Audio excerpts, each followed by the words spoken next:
আরে দেখেই তো আমার জিভে জল চলে আসছে। শীতকালে এমন একটা জিভের স্বাদের জিনিস।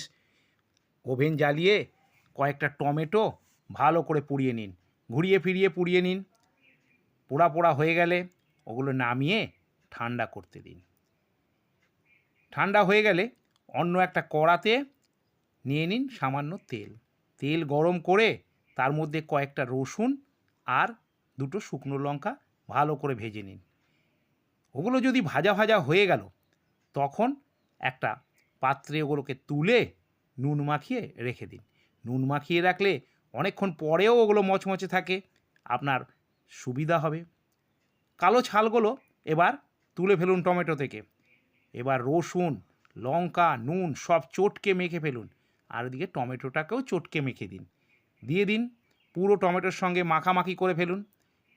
আর একটা পেঁয়াজ রেখেছিলাম কুচিয়ে, সেটাকেও এবার ওর মধ্যে দিয়ে দিন। পেঁয়াজ কুচি দিয়ে ভালো করে ওটাকে মাখিয়ে দিন। দিয়ে দিন কাঁচা সর্ষের তেল, যাতে সর্ষের তেলের ভালো একটু গন্ধ হয় সেই রকম দিয়ে দিন। আর দিয়ে দিন ধনেপাতা। ভিডিওটা ভালো লাগলে লাইক, কমেন্ট, শেয়ার করতে ভুলবেন না। আর ইউটিউব থেকে দেখলে সাবস্ক্রাইব করে দেবেন।